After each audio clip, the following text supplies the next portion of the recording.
Hey folks, Dust here, and I want to talk about a pretty big roster move that got announced in the middle of the major. So I didn't really get to it because I was focused on doing content for the major. But yeah, it got announced that Tarik would be added to NRG by the organization after a report had already come out, I believe, by VP Esports talking about it. So let's break down this move because I think that this is a move that a lot of people were kind of saying would be a good move to happen because NRG had kind of reached its ceiling and it didn't really make sense to continue on with this lineup. They needed to make a change, and obviously Tarik was one of the really hot prospects that people were looking at in the North American scene to be on one of these lineups, and so it seemed like the perfect idea was to bring in someone like Tarik. And as far as who he is coming in for, it's going to be Fugly. And in a lot of people's minds, including my own, it felt like that's the only person you really could take out to bring in Tarik. I mean, you have Daps, who's the in-game leader, so he's not really going anywhere unless you really want to change the direction of the team and how it's run. You know, obviously, players like Breezy and Ethan are absolutely popping off. They're really great riflers for this team. They're playing really well individually, so obviously those players were safe, and they're definitely assets you want to retain. And then someone like Cirque, even with some of the issues he had at the major and a couple of other times, he usually is a very effective player on this team. He's a very nice, aggressive, assertive opper. Not even if he's just getting kills, but just the pressure he kind of creates in people's minds that you kind of know that you're going to have to deal with him. I think that he is just super valuable. He's super impactful in the plays he can make. And again, the fear he can kind of instill in his opponents that they have to kind of respect that they might need to look out for this guy. So when you think about the lineup, the only person who realistically could go was Fugly. And yeah, it is kind of, I guess, drawing the short straw because he is playing, more supportive roles, not roles where you're really going to be the star feature player to get a lot of kills. But it is true that statistically speaking, he was one of the worst players on the team after Daps. So again, it comes down to statistical performance, needing more firepower, and the fact that really no one else is worth getting rid of. So if you had to make a move, unfortunately, it had to be Fugly. And look, I think Fugly's still a pretty good player. I think he actually improved a lot in comparison to what he looked like on his latter, Liquid days and how he looked on CLG, even how he looked on the original NRG lineup when the Europeans were on the team. I think on this verge of NRG, he actually looked like he kind of restored his career a little bit. And so I think he could still add value somewhere else in the North American scene. But yeah, this team really did hit a ceiling. They needed to make a move. Tarik was an obvious piece to be looking at because of the value you can bring to a team. And then, yeah, Fugly was just kind of the guy who had to go to make room for Tarik. And what I mean by this NRG team hitting a ceiling is that, yes, they are still very dominant within the North American rankings. I mean, they are right there with Team Liquid, Made in Brazil, Ghost, maybe a couple of other teams like Cloud9 if they, kind of keep things up. Of teams that compete in the North American scene that are doing really well right now in the pro leagues. I mean, NRG was constantly near the top of EPL and ECS and making those playoffs and performing really well in all of their league matches. And eventually they really got in gear in the LAN environment. I mean, yeah, sure, their opening events at like EPL Season 7 and IM Sydney way back in May of 2018 didn't go so well. But, right in the summer at June when they went to that Star Ladder I-League Season 5 finals, they actually came second place. That included beating Team Liquid in the best of 3 in the playoffs. And then beating North and having an 0-2 loss to Navi, who was, a top 3 team in the world. So this was a really good event to finally get on track. They followed that up with some top 4 finishes at the ECS Season 5 finals, which is where they beat G2 and FaZe, but then just lost to Team Liquid, again, who was kind of ahead of them in the North American pecking order. And this is when Team Liquid was on their way to becoming a top 3 team in the world. So respectable. But then they had their first really big disappointment, which is, of course, not making it to the FaZe Major because they lost to Complexity United in the minor and didn't even make it to the Challenger stage.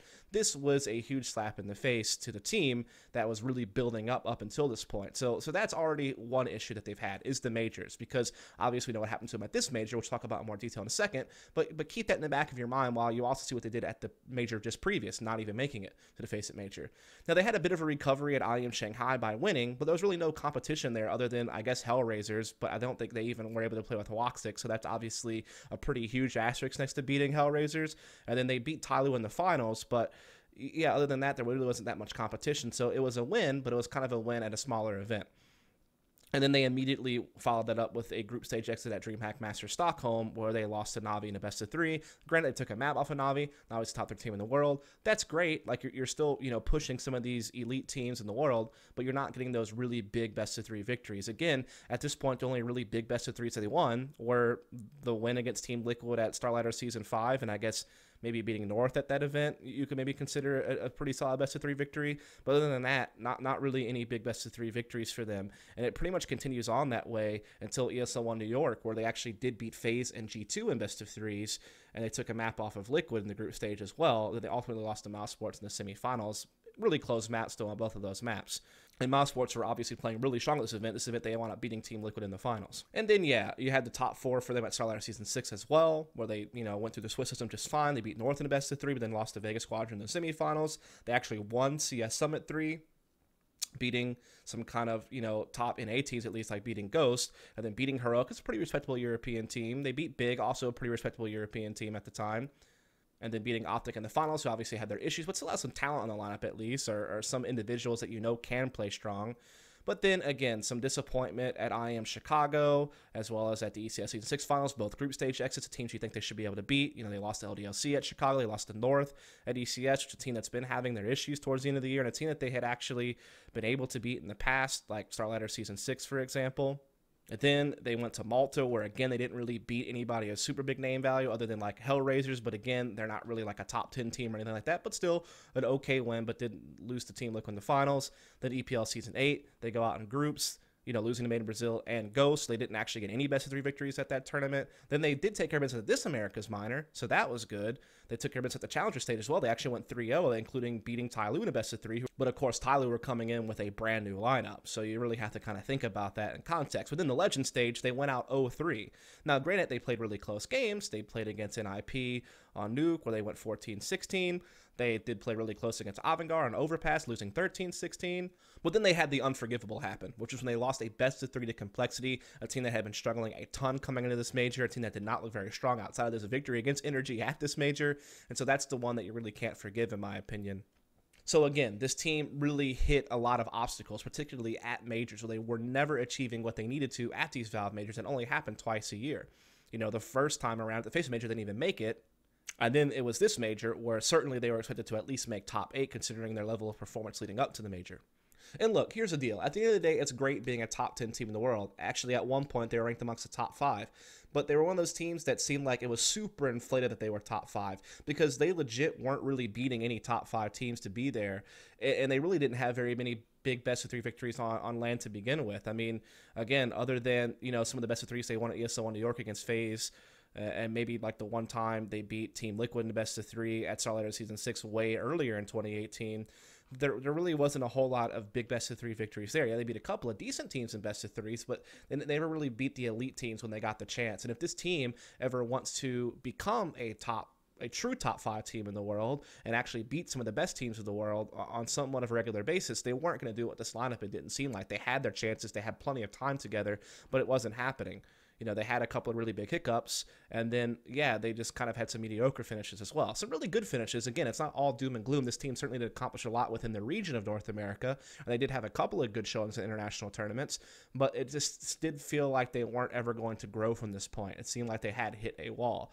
I mean, for one, their map pool, they didn't really seem to have, like, really big, reliable maps. I mean, Overpass was pretty huge for them, but they actually lost the last 3 out of 5 times they played it offline, so it seemed like it was kind of weakening a little bit. Their train's pretty good. Yes. Their Inferno's pretty good. Yes, as far as win rate. So they had 3 maps, I would say, that are pretty good. But then their cache was super up and down. They weren't good on Dust 2 on LAN, but it wasn't even necessarily a permaban for them. They played it 3 times and lost it all 3 times. Their Mirage was super up and down. Their Nuke was super up and down. So their map pool just really wasn't as stable or as strong as some of the other teams in the world, like an Astralis, like a Liquid, like even an Ints, who also has an insanely deep map pool. They just didn't really seem to have that same map pool as other teams in the field, particularly amongst teams who are challenging you for that top 5 spot you have in the world right now. So again, it seemed like the map pool was a little bit of an issue.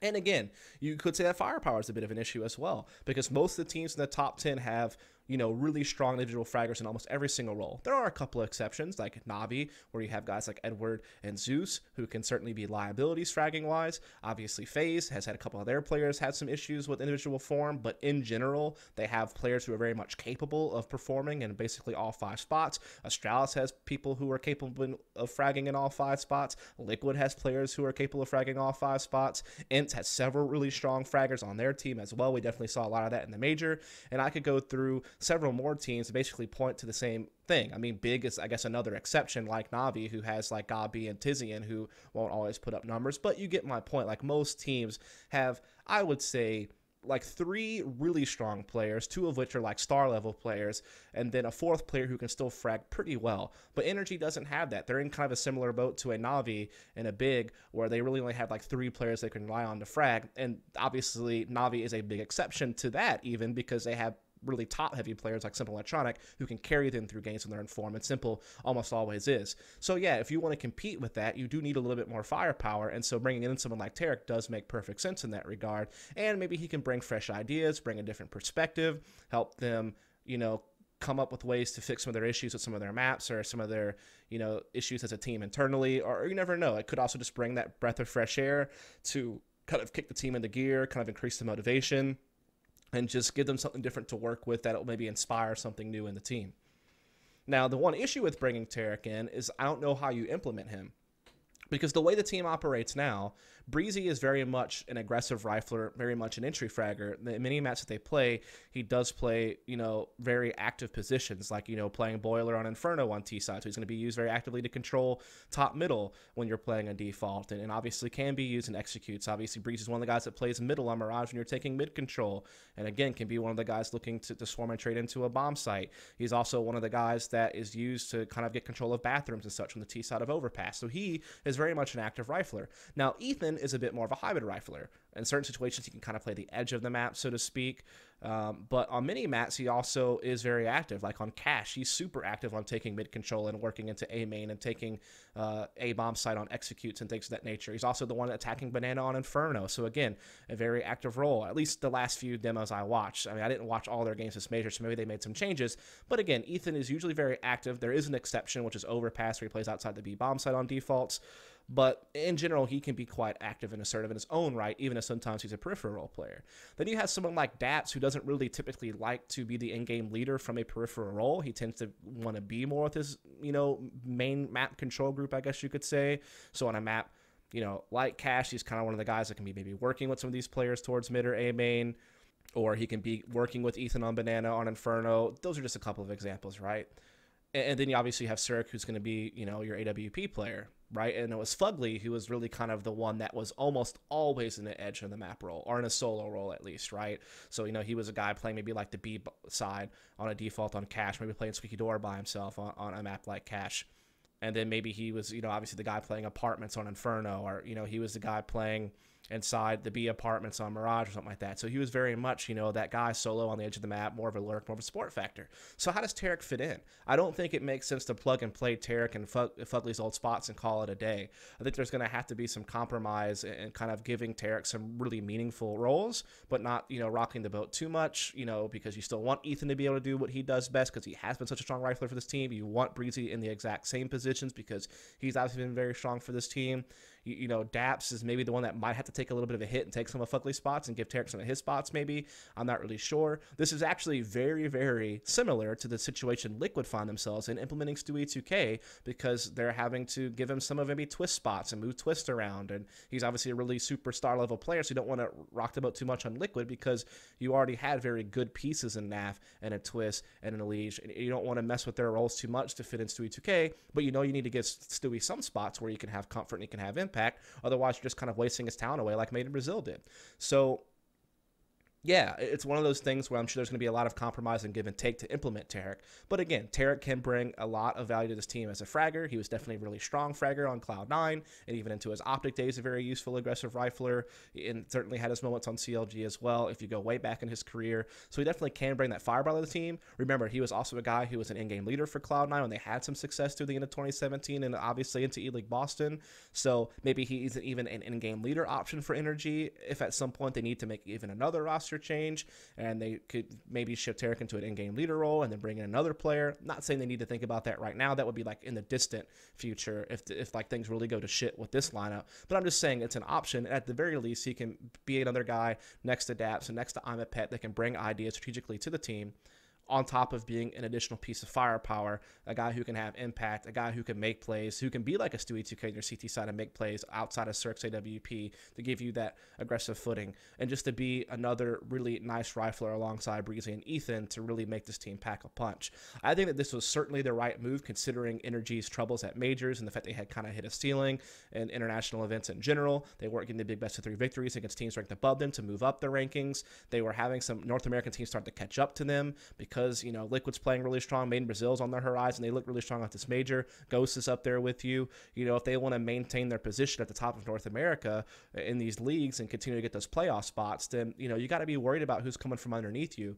And so, again, I think when you just add it all up, it makes sense to make a move. Again, I don't think Fugly's a terrible player. He can definitely add value elsewhere, but he seemed like the right choice for this particular moment to bring in someone like Tarik, considering who the other players are on the team and what they're providing to this team. So anyway, I just want to kind of talk about this move. Again, I think it's going to be a little bit tough transitioning Tarik into the team and implementing him properly. But if they can get past those growing pains, he can really, take this team to the next level. Maybe that this team can really become another dangerous threat from the NA region on the international stage.